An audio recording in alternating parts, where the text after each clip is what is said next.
So I'm going to start because the awkwardness is kind of going to drive me mad, and nobody actually came for my opening honorifics. So it's my pleasure to welcome you all here. I'm just an MC today to introduce our wonderful lineup of speakers. I want to thank you all for taking the time to hear about Max's book, and I want to encourage you all.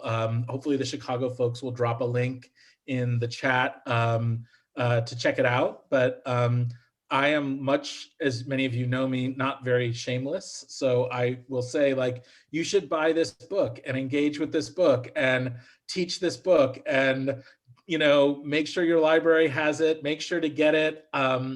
It's so important for young authors to have their works like picked up by other people. So do that. And I think that today the lineup of people who we have here is going to inspire you even more through their questions, comments, and reflections. So the run of show today, you won't hear much from me after this. I'll just sort of be the MC. We'll begin with Harvey Molotch, who will give us an outline for about 5 minutes of what the book is about. So we have a kind of grounding for the conversation. And then Rene will speak to us, Rene Almeling from Yale University,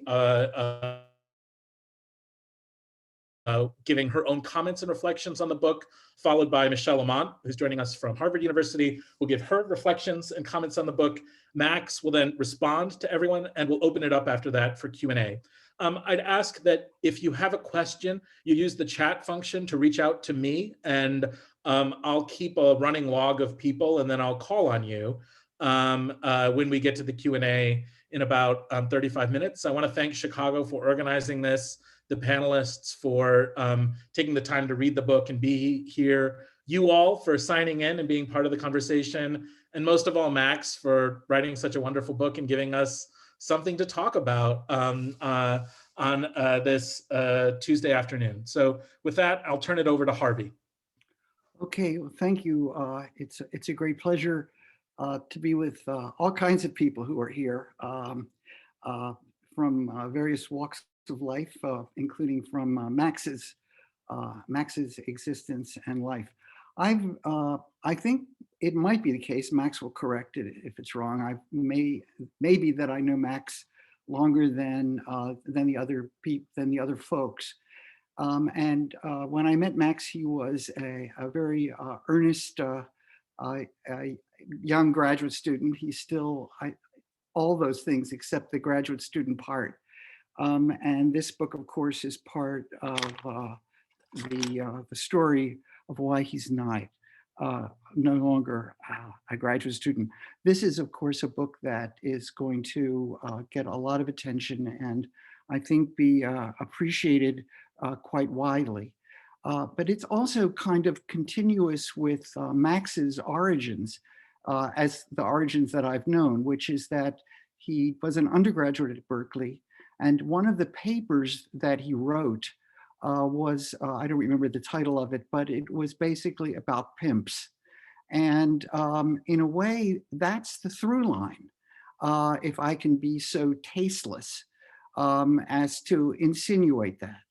But that we might, maybe, this would be dangerous talk for anybody, including me, but we might need to really rethink pimp and reimagine it as a case of an intermediary. That's a term that Max uses in his book, as a middleman, which has a classic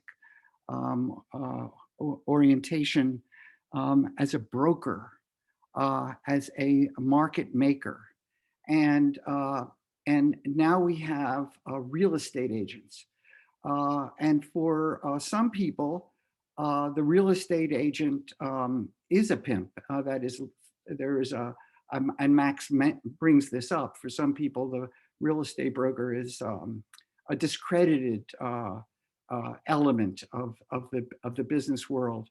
And what Max has done through participant observation is take us deeply into that world of what actually goes on.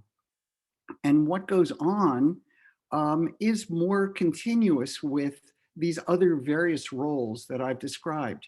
It's a role in making markets and affecting prices and sorting people from one kind of commodity to another, one kind of neighborhood to another, judging them on the basis of their income, their taste, their sensibility, their race, their ethnicity, and having therefore being the vehicle through which all of those elements end up um, uh, in, in, in, in transactions. So this is, of course, in the sociological tradition, an anti-economistic orientation toward what the market is. The market, ironically, it's I think somewhat ironic, going back to the pimp um, um, provocation, is that what Max is showing us is what goes on inside a market. And what we're seeing is that it's a social role, including money lending, the role of the Jews, the stigma on their role. It is a role that ironically is the inside of what makes markets work.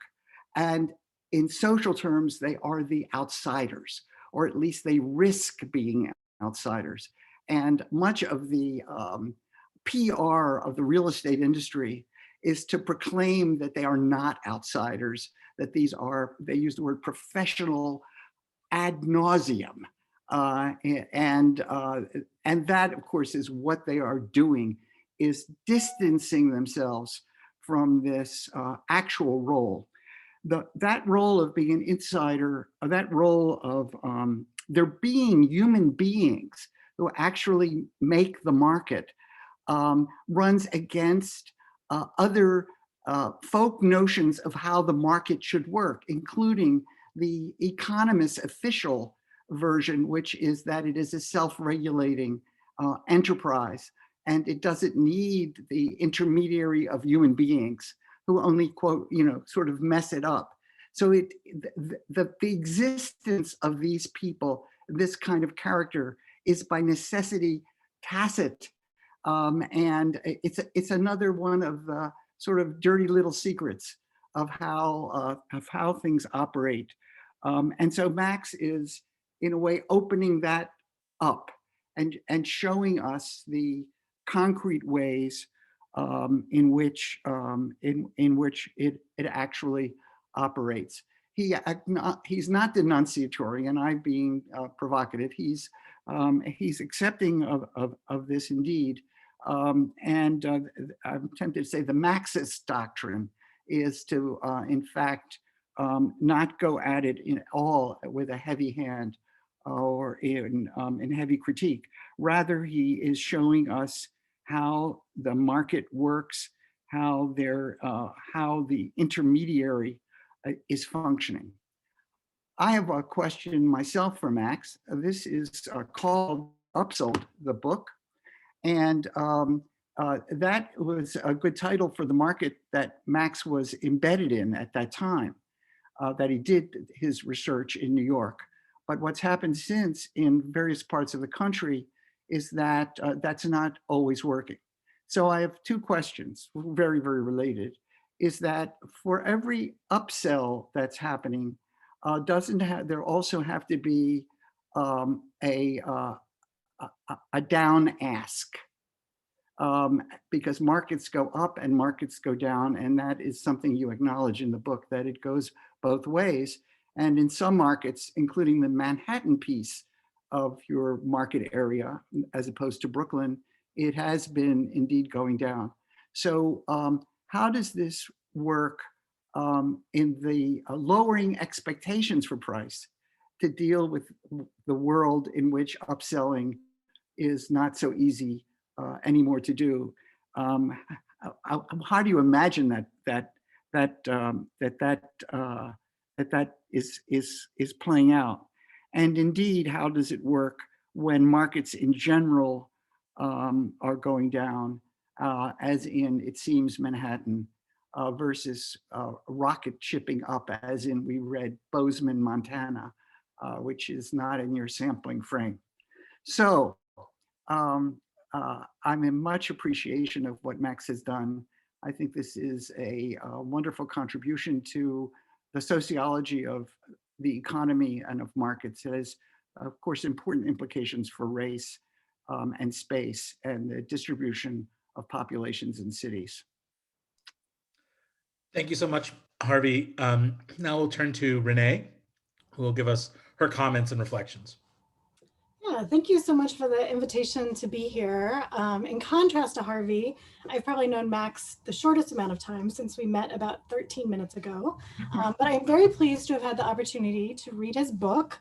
I was a kindergarten teaching assistant for most of my day. And so I'm very also thrilled to be here with grown-ups who look like they all know their numbers and letters. So with that, I will just make a few comments that sort of struck me. I appreciate Harvey giving us a sense of what the book was about. I would add that this is, in the venerable tradition of Viviana Zelitzer's focus on cultural norms and how culture, really kind of shapes markets in so many different ways. And I think probably the thing that was most striking about this book is that every single person was upsold. And I was trying to think of other qualitative studies where the pattern is so dominant, such that, it made me think, are we sampling on dependent variable? Like, what is going on here with, do you have a finding of everything if the same thing is happening with everybody, which of course I think you do. But the fact that everybody was upsold, and then also that the preferences are so, they're the opposite of set.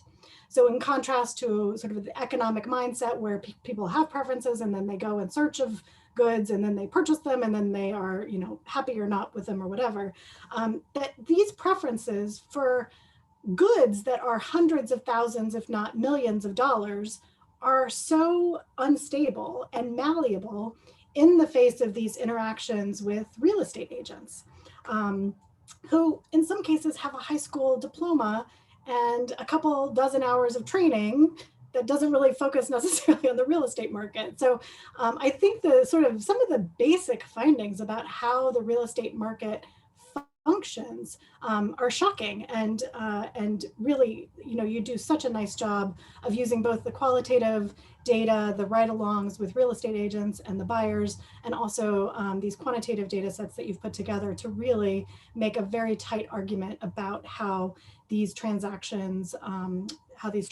play out. So I do think, Harvey had sort of a question about to what extent does it generalize. I think, the fact that most of the data is from New York City raises, questions that you do pose in the book about the ways that this may or may not generalize to very different real estate markets around the country, including much less urban ones. But I think it is an open question, and a question about, to what extent is this New York City can be applied to almost every chapter of the book. So I'm not going to ask you that because I have other questions that I think are more interesting that I want you to address. I agree that one of the key contributions of this piece is really thinking about real estate agents as intermediaries. And you have a nice footnote where you say why you're not calling them brokers and why you're thinking about them as intermediaries. And I've been sort of thinking with that as I've been reading the book over the past couple of days. It reminded me of my own work on egg agencies and sperm banks, where you have, again, staff members who are the intermediary between an anonymous donor and an anonymous recipient, and driving up a sense of urgency, and they're going to be taken, so you got to move quick, but also a sense of desirability, how special these people are. So they have an enormous amount of power in who people select to be their biological offspring, right? So, and it made me start to think about other places where it's not the most exciting occupations or the most qualified occupations, but it made me think, and I will quote another footnote, that real estate agents are somewhat boring, right? So what are the other boring, middle of the road occupations that aren't necessarily highly qualified that end up having huge influence on social outcomes, like residential segregation or reproduction? And so you mentioned a couple at the end of the introduction. You said, okay, other intermediaries might be sommeliers, financial planners, and doctors. So I'm going to drop the sommeliers because I don't think wine selection is going to have huge, I mean, I don't know, Marianne Fossat might disagree with me. Financial planners, I think, are ripe for a really close look. And in fact, I think Annette Leroux has a study in progress where she is interviewing financial planners. Doctors, I would say doctors have gotten a ton of attention. I would actually say nurses. Nurses are one of those occupations which are just not as high status and not as exciting. And medical sociologists have endless studies on doctors, but we know a lot less about nurses. And it made me wonder, like, you know, they're the people in the room. They're often the ones who actually have the time to talk to patients. To what extent are they steering various kinds of healthcare decision-making in a way not unlike real estate agents? So from Harvey's list, we could add pimps, life coaches. I don't know how many people actually use life coaches, but I was trying to think of like other of these kind of intermediary occupations. I just saw a really wonderful talk by Jasmine Hill, who's a PhD candidate at Stanford, who's writing about mobility knowledge and how underprivileged high school students just don't know a whole lot about the labor market. And so they end up picking bad jobs. And she didn't talk about intermediaries, but it made me think like that's an area where there are not intermediaries, and there could be, and that would actually have potentially beneficial outcomes. So I think we could think both about where intermediaries exist and what kinds of work are they doing, and where do they not exist, such that we need them, or that, you know, for more progressive outcomes, we would need them. All right, so that's sort of a set of thoughts about intermediaries. Another, and I'll end with this one, another slightly provocative claim that I think that you make, again, in the footnotes. I was reading closely, especially for the first half of the book before I ran out of time. Note 51 on page 157, for those following along at home. You say that it is really important to think about interactions, and maybe more so than individuals. So you really are studying interactions and the outcomes of interactions. And I think this is provocative because it's one of those analytical moves that sociologists typically don't, you know, we are looking at individuals in particular social contexts, and you really want to focus on the interaction. But like so many of our dualisms in sociology, I think this is also one that could go too far, in part because the individuals who are part of those interactions and their characteristics and their contexts are crucial. And I think that comes out most clearly in the 4th chapter, where the race and ethnicity and the class status of both the real estate agent and the buyer and the neighborhood come together in such a way that it's not just about sort of generic interactions. It's really about the characteristics of those people in interaction. So I both liked that you sort of made the claim, but would also caution against sort of taking it too far. And I will stop there. Thanks so much for the opportunity to be a part of this today. Thank you so much, Rene, for that. And now I'm going to pivot to Michèle Lamont, who will bring us home with a final set of comments and reflections on Max's work.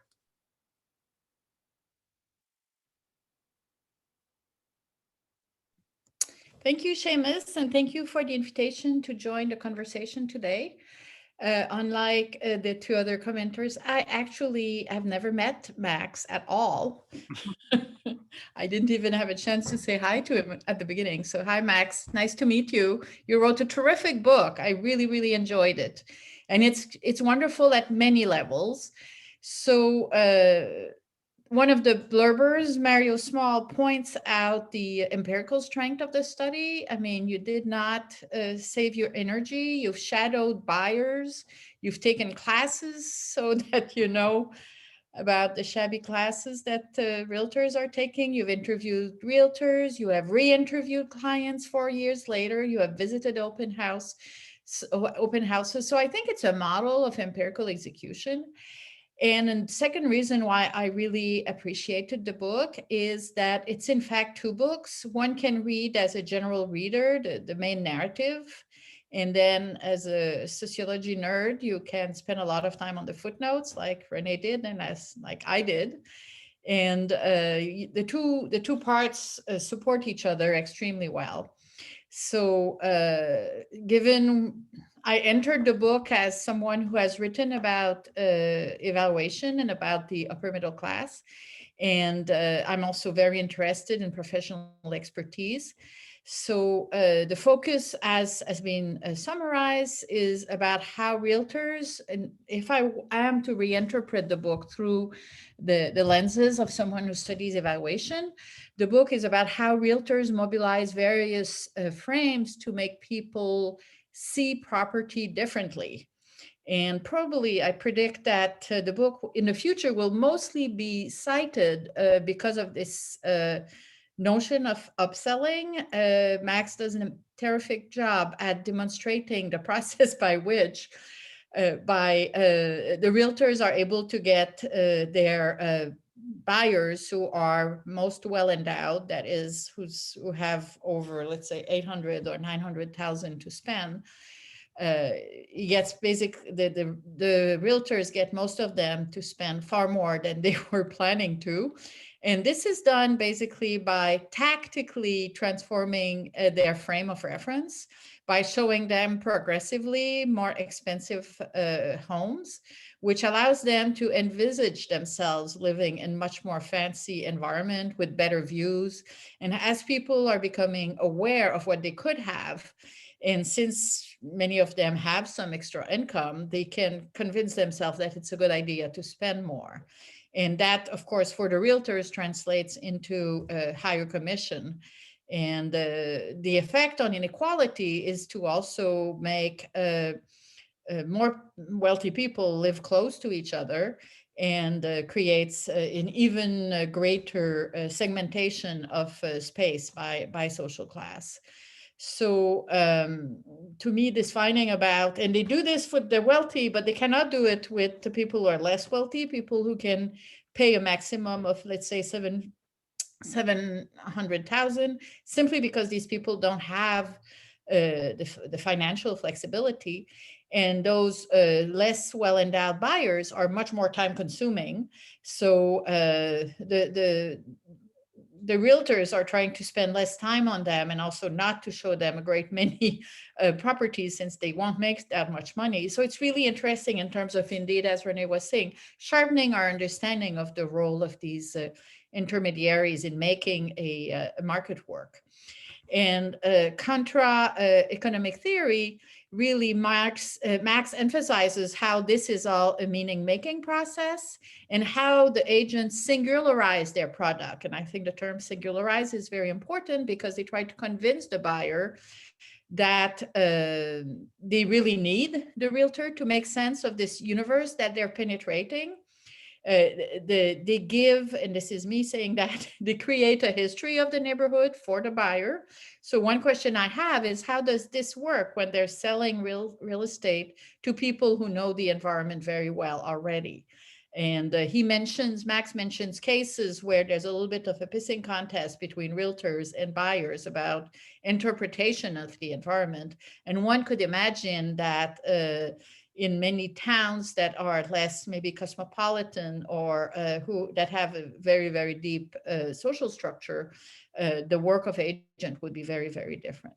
So anyway, he gives us a new lens through which we can look at agents as specialists in reputation formation for neighborhoods. And this connects with the work of urban sociologists such as Rob Sampson, who have worked on the stigmatization of neighborhoods. Of course, realtors are not supposed to talk about race, but it seems that there's no problem with talking about class, because they will try to convince buyers to buy in this neighborhood versus that neighborhood by saying things like, why would you want a longer commute? Well, maybe people don't choose a longer commute. They end up having a longer commute if they don't have enough money to do anything else. Or you would want, why would you want fewer trees and more homeless people around you? So these are ways of personalizing a house, and at the same time drawing class boundaries. Another example would be someone like you should want to live in Williamsburg. And this is a case where someone like you remains so vague that the buyer can interpret this whatever you want. But the job of the realtor is to convince the buyer that the symbolic boundary of someone like you matches you with a social space and with spatial boundaries that are almost destined for you. And we are very much told how this operates when it comes to upselling, but what happened when people don't have that much flexibility? It would have been interesting to see how a stigmatized neighborhood gets sold if people don't have any choice about where they're going to buy. And a lot of the selection for the richer people has to do with characteristics such as what I just mentioned, more trees. But how about people who are very well endowed, but who for political reason would rather send their kids to public school? And that was my case. That's why I ended up in Brookline. And the question of how upper middle class people are both opening and closing boundaries, as they are making their choices. Max argues that one of the key contribution of the book is to help us understand the articulation between symbolic, social, and spatial boundaries, which is a topic that I find fascinating. And unfortunately, I think we don't yet have a very solid literature review that would very systematically go through all the evidence or all the different theories we have to think about these relationships. So in one of the footnotes, he mentions people who have contributed to that literature, such as Eli Anderson or Jackie Wong, but he does not spell out exactly what each of the relevant authors tell us about the relationship between symbolic, social, and spatial boundaries. And before this started, just looking at who's online, I was noticing that we have here people like Eva Rosen, Jennifer Dara, Hilary Silver. So those are the people I know who actually work on this question. So this is not it's not a very strong critique of Max's book. I think if it were my book, I would have wanted to maybe write a separate paper that would review carefully all this literature, which would have allowed him to make much more detail and specific claims about his theoretical contribution on this question, and also to be more cumulative in the approach, since a lot of has already been said about this. Another topic that really hasn't been covered is how much this articulation between symbolic, social, and spatial boundaries contributes to inequality as compared, let's say, to the fact that the value of real estate determines the budget of school systems in the United States, which is one of the mechanisms that really reinforces residential segregation by class and race. To me, this seems really as an overwhelmingly powerful mechanism of class self-segregation, especially at the top. At the bottom by default, but at the top. So if that, as we have seen in the work of Doug Massey and many others, is one of the driving mechanism, how do we bring that kind of more institutional-based mechanism with the kind of cultural dynamic that Max is describing? I think this is something that would really be worth looking at in more detail. There's other areas where Max's argument resonates with some of the literature on evaluation that are worth mentioning. In particular, he has a great section on the creation of emotional resilience, emotional resonance. So how the agents are able to get the buyers really excited. For instance, those large windows will make someone ecstatic. And the woman who's buying says, yes, it's such a special place. That light is truly unique. So she literally repeats what the realtor has told her, as the realtor taught her through which lenses she should see a specific place, which is, of course, several $100,000 above her price point. So this creation of emotional resonance was very much part of what I discovered when I did my book on peer review, where a panelist who was very interested in promoting one specific proposal would say, this is absolutely excellent and brilliant because, and then he explains to the other panelists the lenses through which a proposal should be seen. And Lauren Rivera finds the same thing in her book, Pedigree, the role of emotional resonance in evaluation.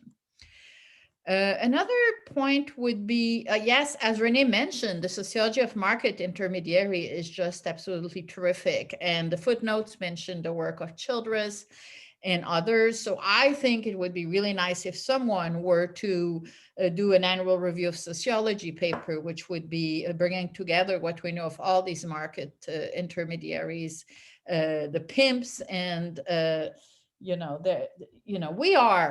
we are market intermediaries as social scientists, but we're not spending our life trying to upsell people. Instead, a lot of our work is, I think, oriented toward figuring out, especially sociologists, how to create more equality.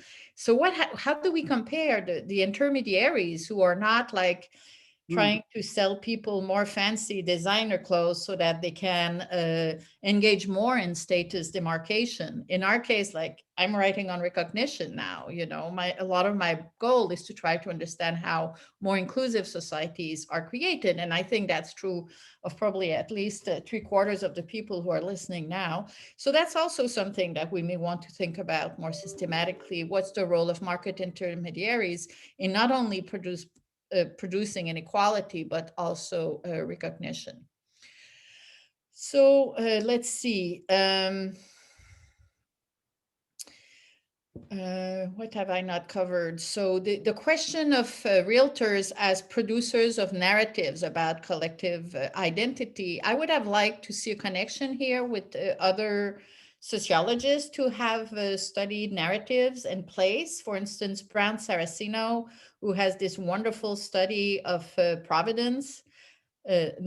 Provincetown, where she cites the teams on which lesbians are playing, and they are saying, oh, the place is really going downhill because now we only have 4 softball teams and we used to have 9. So also, others have studied the trajectory, the loss of status here in this case, in terms of a place where lesbians can find each other and live together in a place that celebrates their collective identity.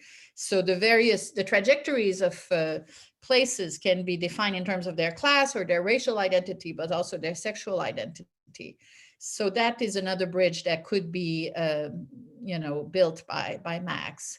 So these comments are not to downplay the importance of his work. As I said, it's absolutely terrific, but it's more to point to other vistas that he may be interested in engaging in now that the book is out and he has all this time on his hands.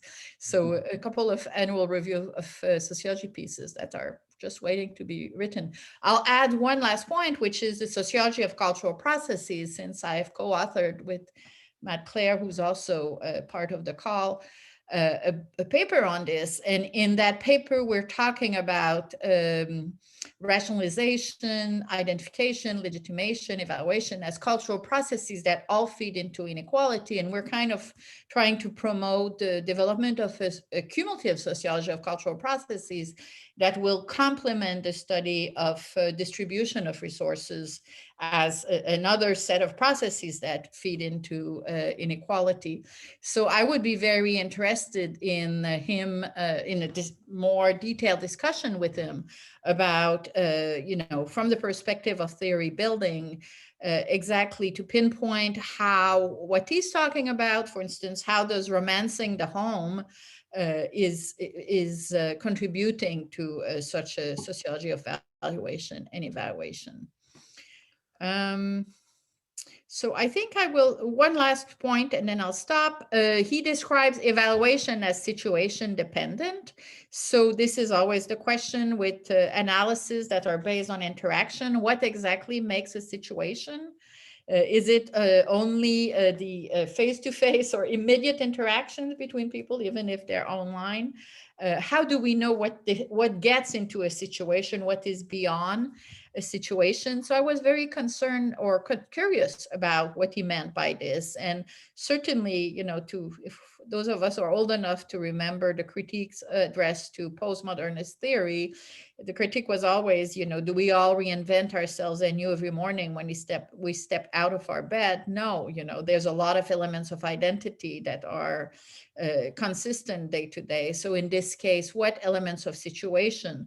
I mean, the realtors cannot change and reframe absolutely everything. There's a lot of limitation. Reality is hard at some level. There are some things that cannot be reframed. So what are those, if any? And actually, I have one more point, which is he contrasts his approach to the role of heuristic in behavioral economics. And I don't know this literature well enough to know exactly how does the cultural classification that are used in behavioral economics to understand values and prices, how are they different from the kind of mechanisms that he describes and that are also described by Nina Bendel, Fred Weary, and Viviana? So I'll stop here and I look forward to the conversation. Thank you so much. Thank you so much, Michelle. That was incredible.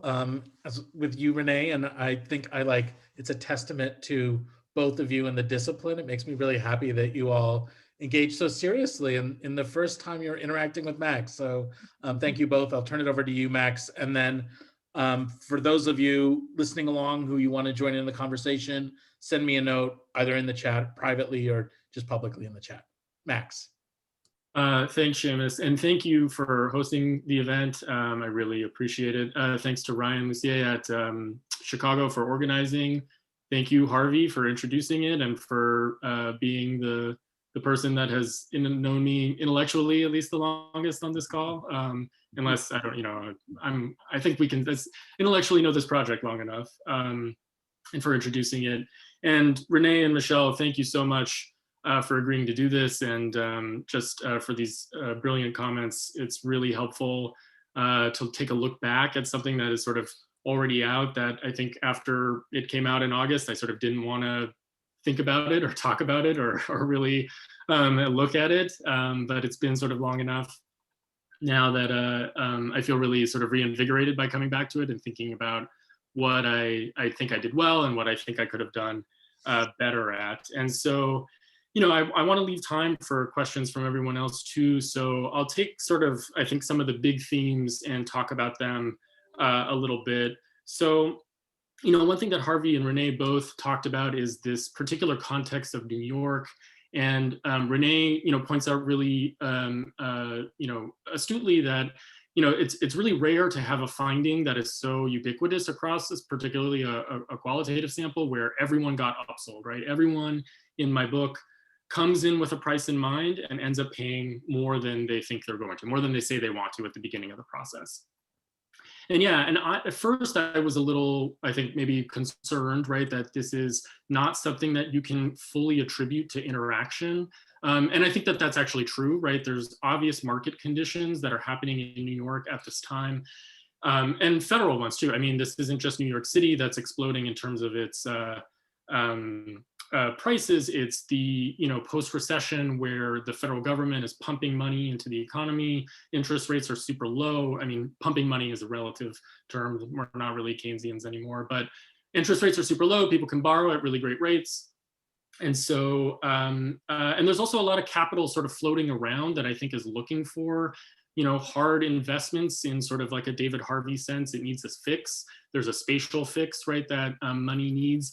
And New York real estate is this, it's like art or jewelry. Everyone talks about it as if it's never going to go down in price. And so it's worthwhile in a sense to put your money into a place like this.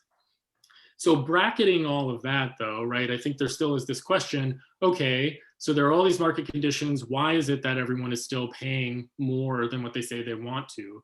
And I think that's where I'm still pretty confident that what these agents are doing is having some kind of effect. And I think that really gets illustrated in the differences to some extent between the sort of, average meaning average New York buyers and the super wealthy New York buyers. And, there are obviously hard limits on what people can and cannot spend. But I think the fact that you're seeing, because of this particular trend of interaction where these agents are being super deferential to these very wealthy people and not talking about price so much, And this leads to these situations where they get upsold at these much higher rates. That to me was pretty good evidence that what agents were doing and the ways in which they were interacting with buyers was having some kind of effect, was doing something to reorient people's price ideas, right? To use Michèle's language, to sort of reframe what it was that people wanted. And so, you know, there's some other pieces of evidence that I feel sort of contribute to me kind of being on solid ground here, which is, it's not great, but I have some interviews with buyers who didn't use real estate agents, right? And these are ones who sort of say, at least they go into the process and they end up spending sort of what they say they want to, or relatively close.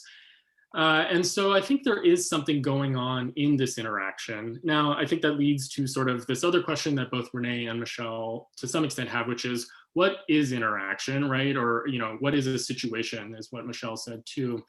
Yeah, and that's a question that I agree I punt on a little bit in the book. Or if there is an explanation, it's buried in the footnotes, which I really appreciate both of you taking the time to piece through, because I know they're pretty dense, or at least my family members who have read the book say they're very dense. And here, I guess what I say when I mean interaction and when I mean sort of a situation is not a fully bounded event, right? But some kind of processual carry through of meaning that's supposed to culminate in this case, culminates in something, which is the purchase of a house. Now, I have to be a little, you know, I have to bracket, right? Obviously, all these other things that are going into people's decision-making about houses. People obviously don't just talk to their real estate agents. They get advice from friends, they get advice from family members, they look at online on their own, right? And I think all of these things I would say are part of this process that I certainly don't, I'm not able to see, right? I'm not able necessarily to sort of unpack. And I think it's, you know, I wouldn't necessarily call it sort of like a fault of the method, but I think it is this kind of thing that maybe lends itself to more kinds of examinations of what's going into actually this process. And that means lots of other kinds of methods, right? So surveying people about where they look when they're searching for homes, and what pieces of advice maybe they think are more or less valuable. Like, how much do they actually trust their real estate agents? You know, I can make inferences based on what people told me, but I don't necessarily have a great measure of it. So I think that this is one of these things that I think is like, you know, now that I'm not writing a dissertation anymore and I'm interacting with graduate students, I would say to graduate students, you should write a dissertation on this question, because I don't want to. You know, and I think that there are actually a few other sort of pieces of the book that, and questions that people raise that are sort of questions like this, which is this, a little bit of this sort of what's going on right now with COVID-19 in the property market. You know, Harvey's right to point out that not only am I doing my work in a particular place, it's also at a very particular time. And property markets, as he said, there's ups and downs, and there has to be, to some extent, you know, if we, right, by Marx, right, there are bubbles and there's retractions, and there's going to be things that are going to make property markets go down. And so I'm actually super interested, right, in what real estate agents are doing right now in a place like Manhattan, you know, where prices are dropping precipitously, deals aren't closing nearly as fast as they were last year. There aren't nearly as many deals being closed, as Harvey pointed out. And, you know, to be honest, I don't really know what the answer is. I think it's a really cool empirical question, one that is a good one, I think, for some enterprising researcher to think about, right, which is, you know, I'm looking at real estate agents, obviously, when things are super hot. What do real estate agents do when things are not so hot? You know, when things are really cold, how is it that they get people to buy houses? How is it that they get them to choose particular units? How is it that they get them to choose particular neighborhoods? It's an open question. You know, I do think there's this interesting kind of just trend, minor thing that Harvey pointed out, which is, you know, Manhattan is bust right now, but Brooklyn is boom. And you know, so it's I think it's there's a spatial element, obviously, and it's not a wide spatial element. It's just across the river. And so you know, to talk to real estate agents right now, you know, in New York City, I would want to be asking, you know, what's going on that, I mean, I think there are some obvious answers as to why Brooklyn is hot and Manhattan is not, but how are real estate agents talking about these different places right now? And also, I think, you know, what my book, I think, really shows is that what we also want to pay attention to is how real estate agents are talking about the long-term sort of effects of this. Are they saying to people, buy in Manhattan right now because the prices are so low and you're just, this is just a little downward blip, and in a few years your investment is going to be totally worth it? Or are they saying something else? This question about intermediaries that both Rene and Michèle talk about. Yeah, Rene, you sort of mentioned someone who had given a presentation to talk about how people sort of elect into jobs after high school.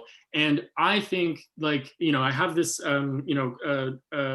comparison to financial planners, which I think is actually like a really appropriate one. These people who don't necessarily have a ton of training, but are really involved in people's like financial well-being for their super long term. The other one that I thought about a lot, and I even considered doing a comparative study when I was still in grad school, was college guidance counselors. So people who, I don't want to impugn guidance counselors. I mean, I think educators are great, but I just sort of mean that they're funneling people in these ways to particular life course decisions, right? Where are you going to go get a higher ed degree? And what's the best fit for you? That are really, really important and really meaningful. And it'd be really interesting to see if they sort of do their work in similar kind of rote ways that I found that real estate agents do. Because, what I find is that these real estate agents are doing their work in these rote ways, and that ends up, reproducing a lot of basic assumptions that people make about where certain kinds of people belong in space, what kinds of neighborhoods they want to be in, and what kind of prices they want to pay. And then the last thing I'll say before I do want to get to, for everyone to ask their questions or just have a glass of wine with me in the last few minutes before we end is, Michèle, you've outlined sort of a lot of different literatures that the book sort of touches on glancingly, maybe. And, that in some ways was, I don't want to say it was purposeful, but it was something that I definitely had in mind when I was eventually submitting the manuscript. And it's something that I really like, actually, just about the discipline more broadly. I wanted this project to be something that kind of pulled from a lot of different areas of sociology, a lot of different subfields, and hopefully therefore kind of make some contributions to a lot of different places. And so, while some of these literatures, what I'm saying might not be particularly surprising, I think it's definitely informing the overall argument that I'm making. And I think, I would love to spend the rest of my career just writing annual review pieces and doing literature reviews, because in some ways, now that I'm faculty, I don't have as much time to do fieldwork as I would necessarily like to. So why don't I stop talking there, and if other people have questions. I just want to thank everyone again for participating. This has been really fun, and I hope everyone has enjoyed the discussion. So questions, people who want to chime in.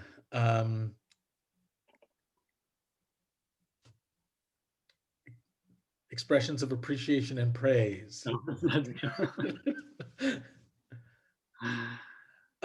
one has a question.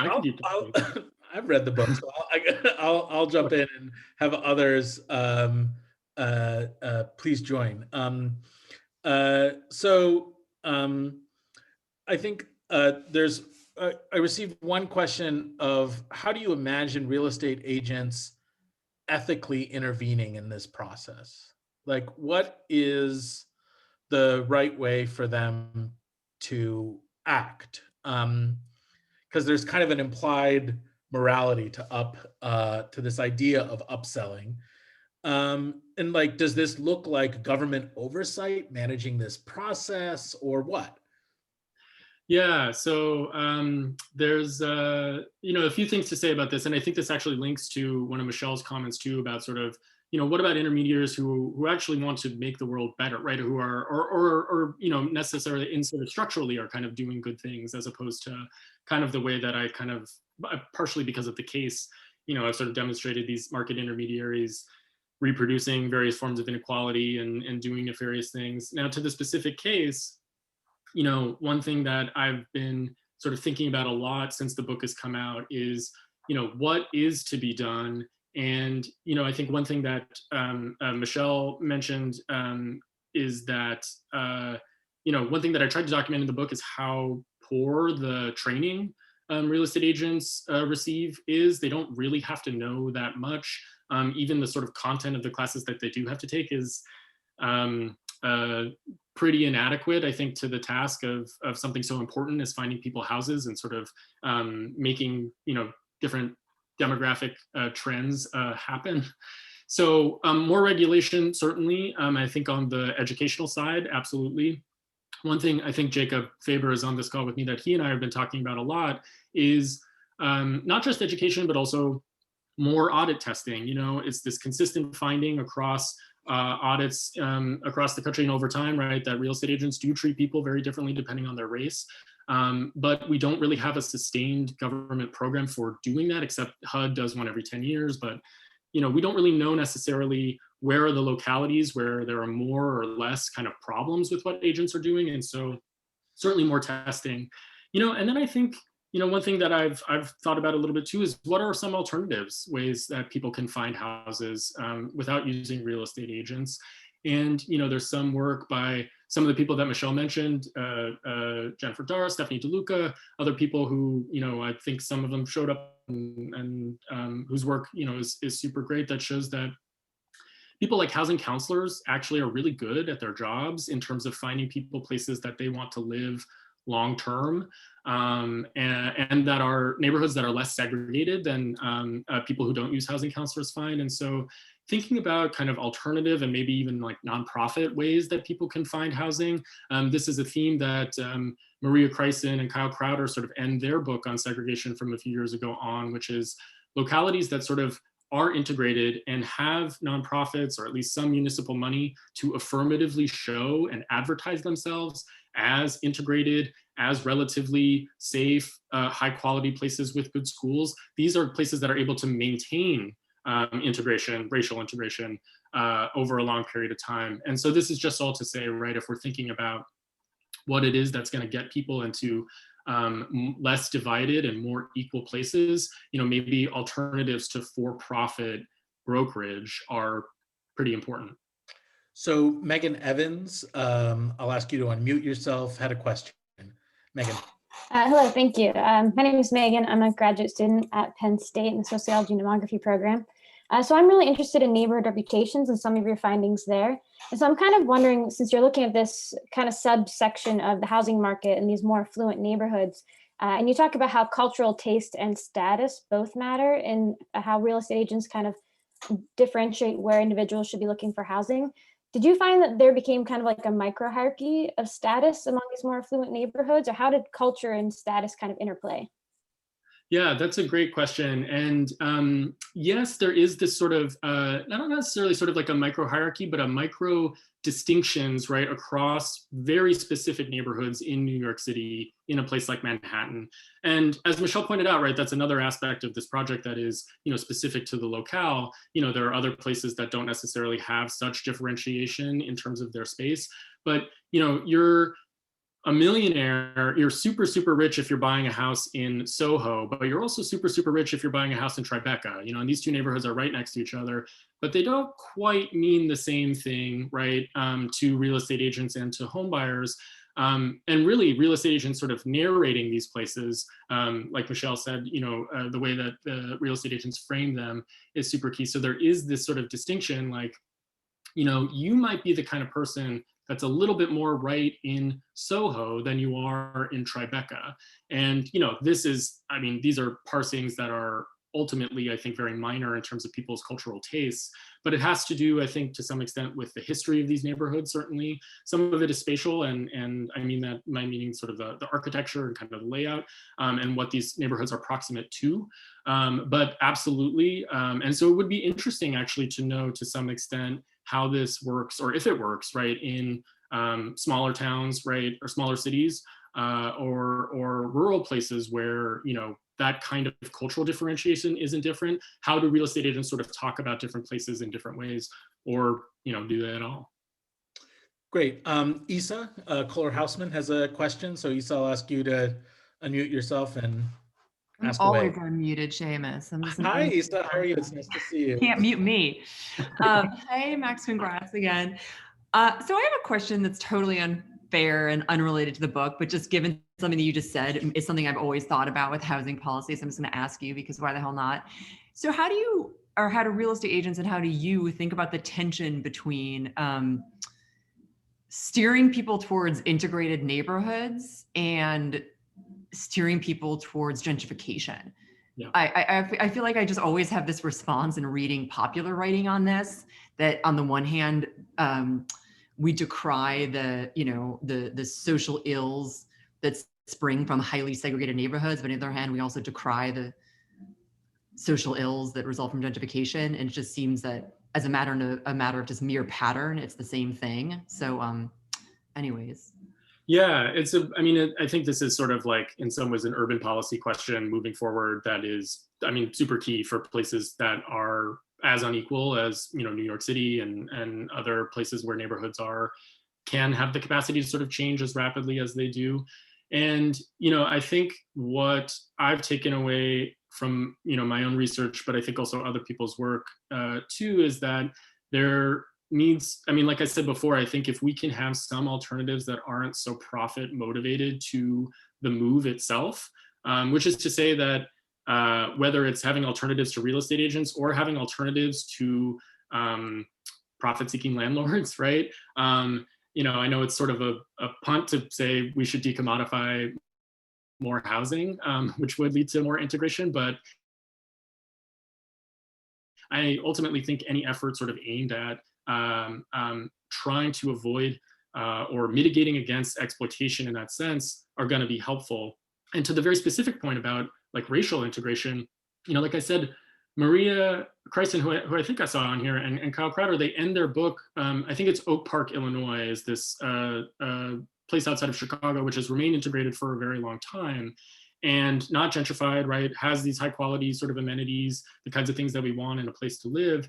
And one of their contentions, right, is that this nonprofit that has existed there since the 1970s that actually does like advertisement work that goes out to other parts of Chicago and says, this is an integrated place, and does some of the matchmaking to keep also, non-white and white residents in there, has led this place to be a stably integrated and not gentrified part of the city or outside of the city. And so, any kind of funding that we can have for local neighborhood groups that do the work of, I wouldn't say managing the demographics of a place, but at least breaking the assumptions that people have that certain neighborhoods are bad and certain neighborhoods are good, or only certain kinds of neighborhoods offer good things like good schools and high prices. That I think actually will go a long way towards mitigating sort of against the slip to gentrification that can start off as integration. So it's 4 o'clock here in Madison, Wisconsin, where I am, and 5 where many of you are on the East Coast, and in other times in other places. We said this was going to be an hour, and so I'm going to call it. There were still other questions. I would encourage you to reach out to Max and email him. First, it's difficult to have a book be released into the void. So for those of you, especially who are still on camera, to do a little cheers for Max, to congratulate him on his book coming out.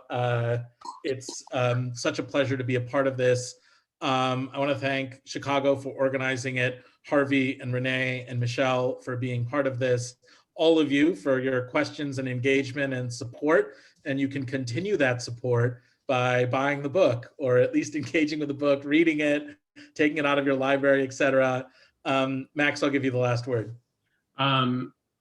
Just to reiterate everything that Shamus said, it is a weird thing to have a book come out. In general, it's a weird thing to have it come out, I think, in the middle of the pandemic. I would love for this to have been in person and to see everybody and to, have some wine and some, snacks. But for that reason, I just want to thank everyone for actually showing up online. And a special thank you to Harvey, Rene, and Michèle. I really, really appreciate taking the time to consider my work and thinking about it so much. It means a lot to me. All right.